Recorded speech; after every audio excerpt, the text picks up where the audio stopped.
వెతలు తీరును కృపలు దొరుకును సాటి లేనిది యేసుని నామం యేసునామమే మధురం మదిలో తలచిన ధన్యం యేసునామమే మధురం. ప్రభువు నందు ప్రియ దేవుని బిడ్డలారా, బైబిల్ వచ్చిన ధ్యానము యోహాను సువార్త ప్రారంభించుకుంటానికి ప్రార్థన చేద్దాము. యేసే పరిష్కారం 4 ఛానల్స్లో 10 ప్రోగ్రామ్స్ వస్తున్నాయి. ప్రేమ సాక్షి, హెవెన్, బైర్షబా, బ్లెస్సింగ్ 4 ఛానల్స్ 10 ప్రోగ్రామ్స్. 1-2 రిపీట్స్ పడినా కూడాను లిటిల్ టెక్నికల్ సపోర్ట్తో హెప్టిక్ వర్క్ చేస్తున్నా. దేవుని కృప, దేవుని వాక్యము నుండి ఘనమైన సత్యాలు నేర్చుకుంటున్నా, వ్యక్తపరుస్తున్నా. కావున మీరు మీ కుటుంబ పక్షంగా లక్షల కుటుంబాలకు ఆదరణగా ఉన్న ఈ వాక్య ధ్యానాలు చిన్న చిన్న మొత్తాల చేత 1000, 2000 అలాగున మీరు సహాయం చేసి ఈ ప్రోగ్రామ్ని కంటిన్యూ చేయించాలి అని మనవి. నేటి వాక్య ధ్యానమునకు సహకారం ఇచ్చినది మా తండ్రి గారు కారుపాటి జర్మియా స్వామిదాస్ గారు, మా తల్లిగారు ఎర్రగుంట సరోజిని గారు, రిటైర్డ్ నర్సింగ్ సూపరింటెండెంట్, గ్రేడ్ 2 గారి జ్ఞాపకార్థం సహకారం ఇచ్చారు. మీ సహోదరుడు మా తండ్రి గారు దైవదాసుని కొరకు ప్రార్థించమనవి. ప్రార్థన చేసుకుని యేసుక్రీస్తు ప్రభువు వారు అన్యాయముగా పొందిన విచారణలను కొనసాగిద్దాం. మమ్మలను మిక్కిలిగా ప్రేమిస్తోన్న మా ప్రియ తండ్రి, మీకు వందనాలు, మీకు స్తోత్రాలు. ప్రభువా అని పిలుచుటకు యోగ్యత లేని నాకు ప్రభువా నిన్ను ప్రచురం చేసే కృపిచ్చావా, మీకు స్తోత్రం చెల్లిస్తున్నాము. నేటి వాక్య ధ్యానం మాకు దీవెనగా ఇవ్వండి. మీ దాసుడు మా తండ్రి గారికి సమమైన ఆరోగ్యము, దీర్ఘాయుషు ఇవ్వండి. మా ప్రేక్షకులు కూడా చిన్న చిన్న మొత్తాలు వెచ్చించి సేవకు త్యాగం చేసి ఈ ప్రోగ్రాం కంటిన్యూ అవటానికి లక్షలాది మంది ప్రజల వాక్య వర్షంలో తరించుటకు సహాయం చేయండి. యేసు నామమున ప్రార్థిస్తున్నాం తండ్రి, ఆమెన్. ప్రియమైన దేవుని పిల్లలారా, యేసుక్రీస్తు ప్రభువు శిలువకు ఇంకా కొన్ని గంటలలో వెళ్ళనై ఉన్నారనగా 6 విచారణలు ఆయన ఎదుర్కొన్నారు. 3 విచారణలు యూదులు స్వజనులు, 1 అన్న గత సంవత్సరపు ప్రధాని, 2 కయప ఆ సంవత్సరపు ప్రస్తుత ప్రధాని, 3 మహాసభ. ఆ 3 కూడాను తీర్పులు విచారణలు చేశారు. But with in the time of 3 hours, very hasty and unlawful trials, చాలా అక్రమమైనటువంటి విచారణలు, అక్రమ విధానపు విచారణలు, unlawful and unethical trials. అందులో వాళ్ళు నేరాలు మార్చారు, సాక్షులను మార్చారు, నిరపరాధని తేలినా విడవలేదు, మోపబడిన అపరాధముల పైన శిక్ష విధించుటకు ధర్మశాస్త్ర ప్రకారము ఉన్నటువంటి చట్టాన్ని వాళ్ళు వాడుకోలేదు. మహాసభ ఎదుటకు యేసుక్రీస్తు ప్రభువును కయప తీసుకొచ్చేశాడు. ఎందుకంటే కయప దేవాలయాన్ని పడగొడతానన్నావంట కదా, అనేటువంటి విచారణ నిర్వహించినప్పుడు అతడు అద్దెకు తెచ్చిన సాక్ష్యాలు ఒకదానికొకటి చాలలేదు. మార్కు సువార్తికుడు చాలా స్పష్టంగా చెప్పాడు. ఎప్పుడైతే ఈ సాక్ష్యాలు మారలిపోయాయో, చెప్పలేకపోయారో, క్రాస్ ఎగ్జామినేషన్లో ఫెయిల్ అయిపోయాయో, వెంటనే మహాసభ దగ్గరికి తెచ్చాడు.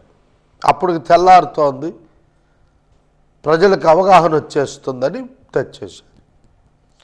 అక్కడ మళ్ళా నువ్వు దేవుని కుమారుడైతే చెప్పమని చెప్పి ఆయన కంపైల్ చేశాడు. అక్కడ ప్రభువు తాను ఎవరో చెప్పిన తరువాత ఆయన ఇక సాక్షులతో పని లేదని తాను అబద్ధ సాక్షులు చెప్పినట్టు ఒప్పుకున్నాడు. తాను అబద్ధ సాక్ష్యం తెచ్చినట్టుగా తానే ఒప్పుకున్నాడు. ఇక సాక్షులతో పనే ఉంది, ఈయనే చెప్పేశాడు కదా. 3వ ట్రయల్లో లూకా సువార్తలో స్పష్టంగా రాశాడు. అక్కడ లూకాలో మనం చూస్తాం, ప్రధాన యాజకుడు కైప వస్త్రాన్ని చించుకున్నాడు.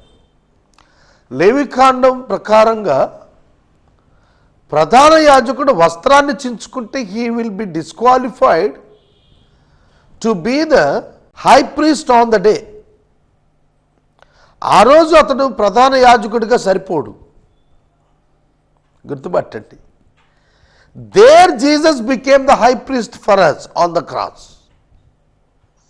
రైట్? అందుకు యేసు అక్కడ ఆనాటి ప్రధాన యాజకుడిగా మారటానికి అవకాశం దొరికింది. ఎందుకంటే ఒక ప్రధాన యాజకుడు ఉండగా ఇంకో ప్రధాన యాజకుడు రాటాకలేదు. God's law never accepts that. So Jesus became the high priest for us to intercede for us with God and plead for us with God and make peace with us as a human. This is the role of the high priest. ఇదే ప్రధాన యాజకుని యొక్క పని, దేవుణ్ణి మనుషుల్ని సమాధానపరచడం. అది కూడా జాతీయ ప్రాయశ్చిత్త దినం. అది యేసు చేస్తున్న పాస్కా పండుగ, పాస్కా బలి నమూనాగా ఆయన చేస్తున్నాడు తన శరీరాన్ని పెట్టి. అది అక్కడ తానే యాజకుడు, తానే బలి పశువు అయ్యాడు. బలి ఇచ్చినవాడు ఆయన అయ్యాడు, బలి అయినవాడు కూడా ఆయనే అయ్యాడు, బలి అంగీకరించిన వాడు కూడా ఆయనే అయ్యాడు. That is the beauty in the cross of Christ. అదే అందం. యేసయ్య శిలువలో మహోన్నతమైన ఉజ్వలమైనది ఆ ఘట్టమే. కనుక వాళ్ళు రాళ్లతో కొట్టి చంపచ్చు యేసుని. దేవదూషణ చేసిన వానికి శిక్ష రాళ్లతో కొట్టి చంపటం. మరి వాళ్ళు రాళ్లతో కొట్టి చంపలేదు. ఇదిగో ఇతడు దేవునితో సమానం చేసుకుంటున్నాడని చెప్పారు, దేవదూషణ చేస్తున్నాడని చెప్పారు, కానీ రాళ్లతో కొట్టలేదు. ఎందుకు కొట్టలేదు? వాళ్ళకి తెలుసు. They convinced that he is very righteous, we should not go against him అని తెలుసు వాళ్ళకి. అందుకని ఏం చేస్తాడు, గొర్రె కావాలి, పిలాతు గొర్రె మీద వేసేసాడు. అది పొలిటికల్ మర్డర్ చేస్తే బాగుంటుంది అనుకున్నారు. రిలీజియస్ మర్డర్ కింద వస్తుందని చెప్పి ఏం చేశారంటే పొలిటికల్ మర్డర్ కింద ఎఫ్ఐఆర్ రాయించడానికి ప్లానింగ్ పెట్టారు. అది అక్కడ they used the government, not the religion. మొదటి నుంచి చెప్తున్నాను నేను, రిలీజియన్ అండ్ గవర్నమెంట్ కలిసిపోతే యాంటీ క్రైస్ట్. అదే క్రీస్తు విరోధి.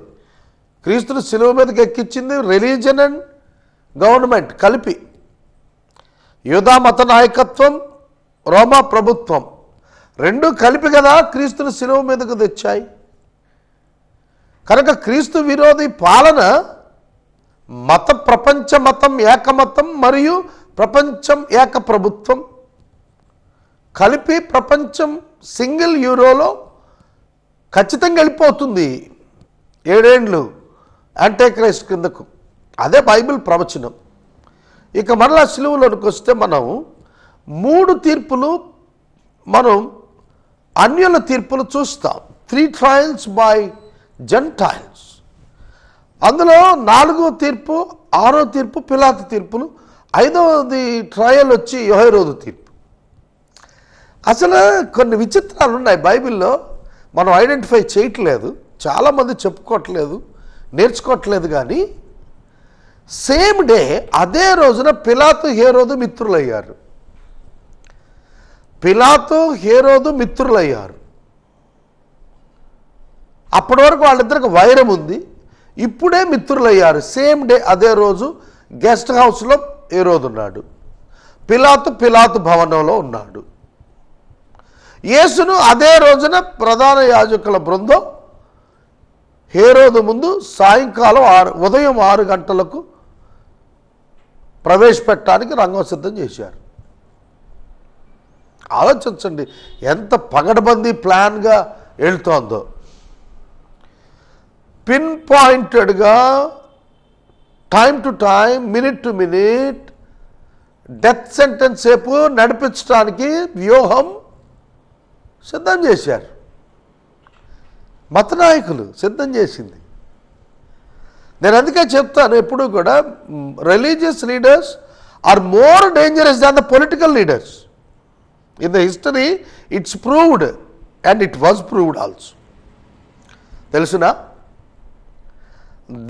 They knew what is wrong, what is right, what is crime, what is righteous. The religious leaders are more knowledge, having more knowledge than the political leaders about the truth and the false. అది ఖచ్చితం. అందుకనే వాళ్ళు చాలా జాగ్రత్తగా organise చేశారు. అలా organise చేసిన దానిలో పిలాతు దగ్గరికి యేసు ప్రభు తీసుకుని వచ్చినప్పుడు 23వ అధ్యాయంలో లూకాసు వార్తలో చాలా చాలా చాలా ఆయన మీద నేరాలు మోపారు, చాలా మోపారు. అయితే అందులో ఒకటి ఏంటంటే, ఇతడు గలిలయ మొదలుకొని యూదయ వరకు అల్లరి రేపుతున్నాడు అని చెప్పి నోరు జారారు. పిలాతు కూడా చాలా జ్ఞానం గలడు, పాలిటీషియన్.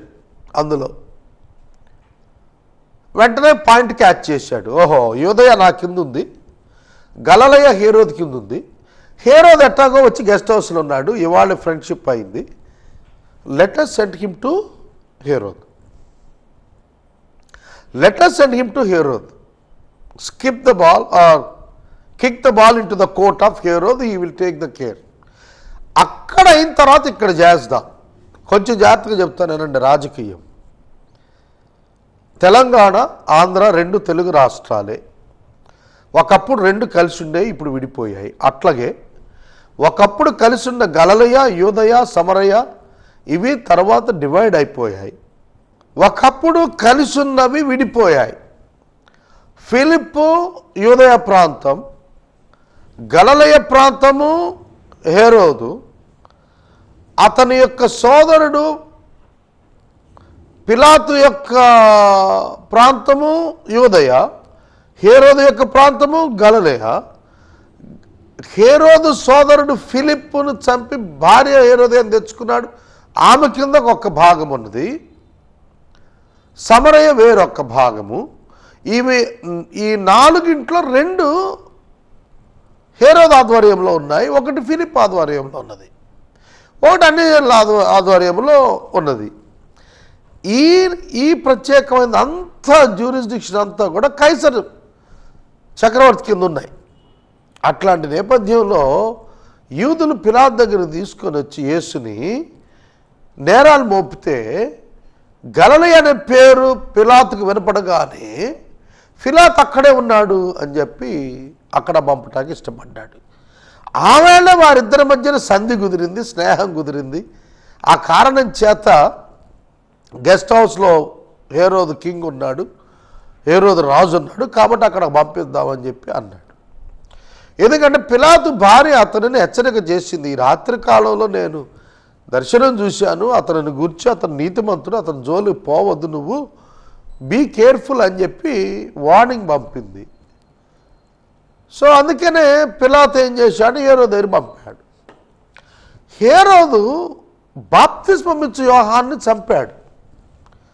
హేరోదియాకి ఇచ్చిన మాట చొప్పున హేరోదియా కుమార్తె నాట్యమాడి హేరోదును మెప్పించి అర్ధరాజ్యం ఆయన ఇస్తానంటే, కాదు శిరస్సు కావాలని తనను అవమానపరిచి ఉంపుడుగత్తుకున్నాడని ప్రచారాలు తెచ్చినందుకు బాప్తిస్మం ఇచ్చి యోహాను తలగోరింది హేరోదియ.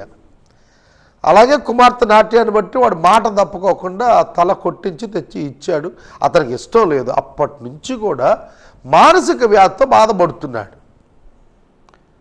ఆ మానసిక వ్యాధి ఏమిటంటే చరిత్రలో బాప్తిస్మం ఇచ్చి యోహాను కళ్ళ వస్తున్నట్టు, భయపెడుతున్నట్లు, అతను బంధించిన సంఖ్యలు కదులుతున్నట్టు, ఇట్లాంటి పిక్చరైజేషన్ అతనికి వస్తూ అప్పటి నుంచి యేసు అద్భుతాలు చేయడం ప్రారంభించాడు. బాప్తిస్మం ఇచ్చి యోహాను చెరసాల్లో పోయిన వెంటనే యేసు సువార్త మొదలెట్టేశాడు. మార్కు 1:14 ఈ వచనం రాసి ఉంది. యేసును చూడాలనుకున్నాడు హేరోదు, కానీ యేసు ఛాన్స్ ఇవ్వలేదు. యేసు గలిలయుడే అయినప్పటికీ హేరోదుకు అవకాశం దొరకల యేసుని కలవటానికి, యేసు ఆయన దగ్గరికి వెళ్ళి నిలబట్టాకి. అదే మనమైతే పాలిటీషియన్స్ మనల్ని రమ్మంటే పరిగెత్తుకు వెళ్తాం, కానీ ఆ విధంగా పోలా యేసు. అందుకే యేసును హేరోదు ఎదుట నిలవబెట్టేటప్పటికి యెరూషలేములో చాలా సంబరపడిపోయాడు. సంబరపడిపోయి యేసును ఏదైనా ఒక సూచక్రియ చేయి, అద్భుతం చేయని చెప్పి అంటబడ్డాడు. ఆయన ఏం మాట్లాడాలి, అట్లాగున్నాడు. అప్పుడు యూదుల రాజువా ఏమని చెప్పుకున్నాడు? యూదుల రాజు. యూదులకు రాజు హేరోదే కదా, కైసర్ చక్రవర్తి. యూదులకు రాజువా అని తన మంచి ఖరీదైన అంగి తీసి యేసుకు తొడిగి నవ్వి సెండ్ హిమ్ అవుట్ అన్నాడు. పంపించేయండి, ఇళ్ళు నాకేమీ దోషం కనపట్టలేదు, సంపాదించినంత నేరం ఏం కనపట్టలేదు. ఏమన్నాడు? నాతోటే నేను యూదుల రాజునని చెప్పాడు. ఇక బయట ఏమని చెప్పుకుంటాడు? పిచ్చోడు.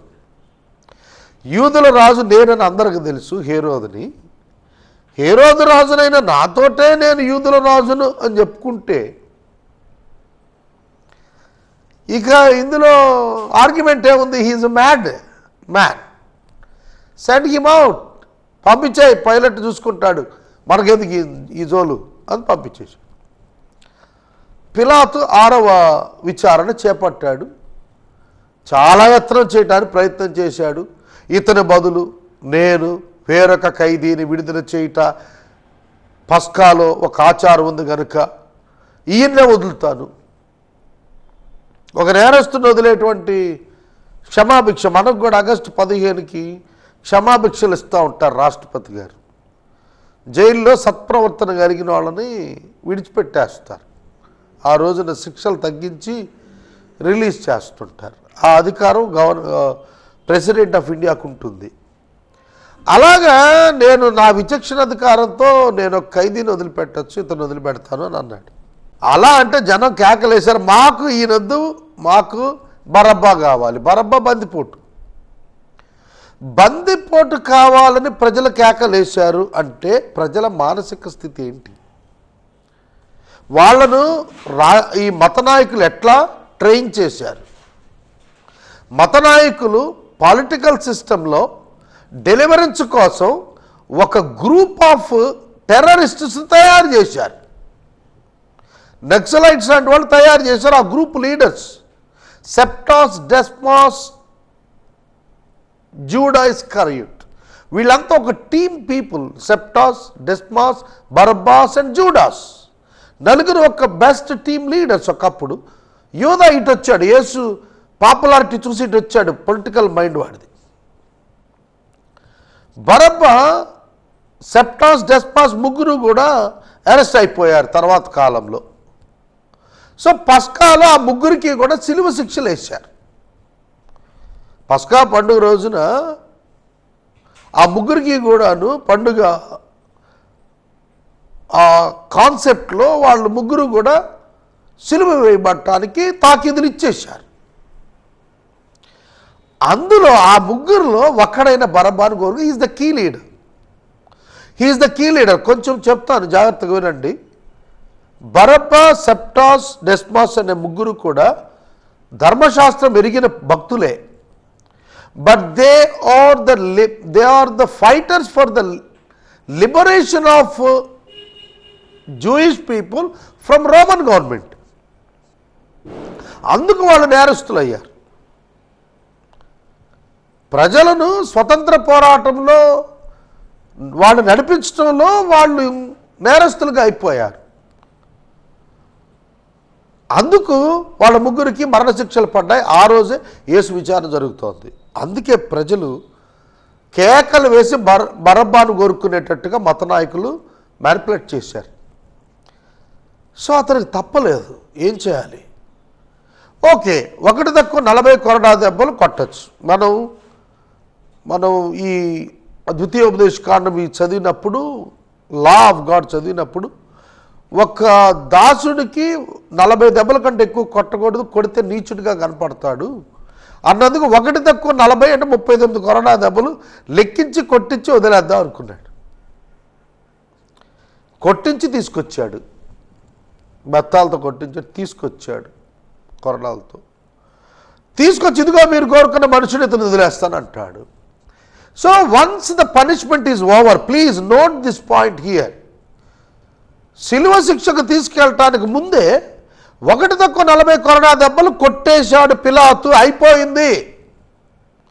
Judgement is over, verdict over, judgement over, implementation of the punishment is also over. They have to leave him, even Pilate has to leave him. శిక్ష అయిపోయిన తర్వాత అతను ఏం చేసుకుంటావు అక్కడ పెట్టుకొని వదిలిపెట్టాలి. కానీ కేకలు ఎక్కువైపోయాయి, అల్లరి ఎక్కువైపోయింది. జడ్జి స్థానంలో తను ఆల్రెడీ ఒక జడ్జిమెంట్ ఇచ్చాడు, అది ఇంప్లిమెంట్ అయింది, అయినా సరే ఇంకో జడ్జిమెంట్ ఇవ్వడానికి తయారయ్యాడు. పిలాతు తప్పు చేస్తున్నాడు. యేసుక్రీస్తు ప్రభువుని అడిగినప్పుడు నువ్వెవరు అని చెప్పుకుని నేను సత్యమును గురించి సాక్ష్యం ఇవ్వటానికి వచ్చాను అంటే, సత్యం అంటే ఏంటన్నాడు. సత్యములో నువ్వు ఉంటే నీకు అర్థమవుతుంది అన్నాడు ప్రభు. నిన్ను విడిపించడానికి నాకు అధికారం ఉందన్నాడు. లేదు, పైనుంచి అధికారం ఇవ్వబడితే తప్ప నీకు నా పైన అధికారం లేదన్నాడు యేసు. The same word today every believer they can feel it as the status and degree for them. నేను చెబుతున్నాను, రాసుకోండి. దేవుడు అనుమతి ఇవ్వకపోతే నిన్ను ముట్టుకోవటానికి ఎవ్వడికి, ఏ ప్రభుత్వానికి, ఏ మత నాయకుడికి, ఇతరులకి ఎవరికి అధికారం లేదు. It is the same with Jesus and it is the same with the believer. నన్ను ఒకడు తాకాలి అని అంటే my lord must give the permission to touch me. యోబును తాకటానికి అపవాదికి దేవుడు టచ్ చేయమని పర్మిషన్ ఇస్తేనే ముట్టుకోగలిగాడు, అతలేదు. పీటర్ని టచ్ చేయటానికి Satan tried but did not allowed. దేవుడు అనుమతించలేదు. ఆ విషయం యేసే చెప్పాడు గెత్సెమనీలో. కాబట్టి విశ్వాసిని తాకటానికి ఎవ్వడికి అధికారం లేదు. యేసు కూడా అంతే. అక్కడ యేసు ప్రభువు చెప్పిన మాట పిలాతు దిగ్భ్రాంతిపోయాడు. అరే ఏమిటి ఇతరులు అసత్యంగా కనపడటంలే, మేం చేస్తోంది ఇతనికి తెలుసు కానీ నోరిప్పట్లే.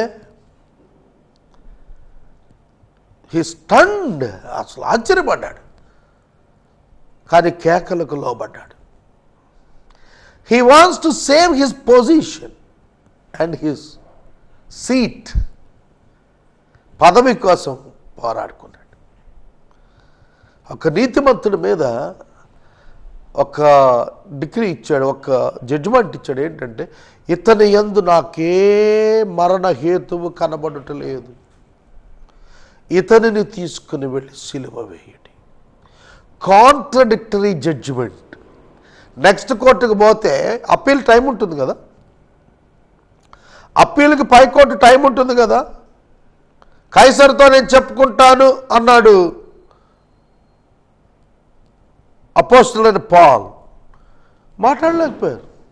అగ్రిప్పతో నేను చెప్పుకుంటాను, వెళ్ళాల్సిందే, జడ్జిమెంట్స్ పోవాల్సిందే. No condemnation, no death sentence, it's the human right. Local కోర్టులో నాకు ఉరిశిక్ష చేసేస్తే అమలు చేసేయరండి, అప్పీల్ టైం ఉంటుంది. డిస్ట్రిక్ట్ కోర్టులో నాకు ఉరిశిక్ష చేస్తే హైకోర్టులో ఐ కెన్ అప్పీల్, అక్కడ కూడా కన్ఫర్మ్ అయితే I can appeal in supreme court. అట్లా రాజీవ్ గాంధీ కేసు ఇప్పటికీ తేలలేదండి. 90లో అనుకుంటాను ఆయన చనిపోయింది. 1990లో ఆయన కేసులో ఆ నళిని తాను వాళ్ళు ఎల్టీటీ లీడర్స్లో వాళ్ళు రిటైర్ అయిపోయి ఇప్పటికే వాళ్ళు retaining in remand since last so long years. దాని మీద క్షమాభిక్ష పెట్టమని రాజీవ్ గాంధీ గారి పిల్లలే వెళ్ళి అడిగిన పరిస్థితి కనిపించింది విచారణ విషయంలో. కాబట్టి చట్టం ఆ రోజు ఈ రోజు అన్ని వేళలా కూడా చాలా పగడ్బందీగా ఉందండి. ఒక శిక్ష విధించబడిన వ్యక్తికి అప్పీల్ టైం లేదా? కానీ అక్కడ చూడండి, మీరు తీసుకెళ్ళి సిలువ వేసేయండి అని చెప్పాడు. మళ్ళీ నేరం లేదని ఆయనే చెప్పాడు. అందుకు యేసుక్రీస్తు ప్రభు ఒప్పుకున్నాడు. అదండి యేసు తనంతట తాను అప్పగించబడటం అంటే. గెత్సేమనిలో సైనికులకు అప్పగించుకున్నాడు అన్నప్పుడు అబ్బే లేదండి, యేసు ముద్దు పెట్టుకున్నందుకు అప్పగించబడ్డా, యేసును యోధా ముద్దు పెట్టుకున్నందుకు అప్పగించబడ్డాడండి అని ఆర్గ్యూ చేస్తే ఓకే అనుకుంటా. మరి మొదటి తీర్పు నుండి ఆఖరి తీర్పు వరకు మౌనంగా అన్నీ ఎరిగి మాట్లాడకుండా వాళ్ళ అన్యాయాలన్నీ సహించుకుంటూ వచ్చి సిలువ వైపు దెబ్బలు తిని నడుచుకుంటూ మాట్లాడుకుంటా వెళ్ళిపోతున్నాడే. అప్పుడైనా అర్థం కాలేదా ఓ సమాజమా, యేసు తనను తాను అప్పగించుకున్నాడు తప్ప ఎవ్వడు ఆయనను చంపలేడని. కనుక బైబిల్ తెలుసుకోకుండా ఊరికే పై అక్షరాలు పట్టుకొని అక్కడక్కడ మొక్కలు పట్టుకొని ఆర్గ్యుమెంట్స్ ఫాల్స్గా తయారు చేసుకొని ప్రజలను మోసపుచ్చుచున్న అబద్ధ బోధకులున్న కాలం ఇది. యేసునకు శిక్ష విధించమన్నారు. వాట్స్ హ్యాపెన్ నెక్స్ట్ నేను తెలియజేస్తాను, రేపు తెలియజేస్తాను. నేను ఇవాళ ఈ మాటలు 18వ అధ్యాయంలో పేతురు 3 అబద్ధాలు దగ్గర నుండి స్టార్ట్ చేశాను. ఇంకా నేను ఎంటర్ అవ్వాల ఈ వచనాల్లోకి. రేపు again I will start here. మళ్ళీ ఇక్కడే మొదలు పెడతాను. మొదలుపెట్టి నేను మిగిలిన సిలువ యాత్ర చెప్పి సిలువ దగ్గర ఏం జరిగిందో చెప్తాను. డీటెయిల్డ్ స్టడీ చేద్దాం, ఎందుకంటే ఇది చాలా అవసరం మనకి. ఇది చాలా అవసరం. సిలువ మరణం, భూస్థాపితం, పునరుత్థానం, తదుపరి ప్రత్యక్షతలో ఆరోహణం, అక్కడతో సువార్తలు ముగుస్తాయి. It's very important story for Christians to understand, for non Christians to know the truth and the fact of the Bible. Episode సహకారం ఇచ్చిన మా తండ్రి గారు కారుపాటి జెరమియా స్వామిదాస్ గారికి కృతజ్ఞతలు, ప్రార్థన. మమ్మల్ని మిక్కిలిగా ప్రేమిస్తున్న మా ప్రియ తండ్రి వందనాలు, స్తోత్రాలు. వాక్యం విన్న బిడ్డలను దీవించండి, ఆశీర్వదించండి. యేసు దివ్య నామమున వేడుచున్నాం తండ్రి, ఆమేన్. తండ్రి అయిన దేవుని ప్రేమ, కుమారుడైన యేసయ్య కృప, పరిశుద్ధాత్మని అన్యోన్య సహవాసము సదా మనకు తోడైండును గాక. ఆమేన్.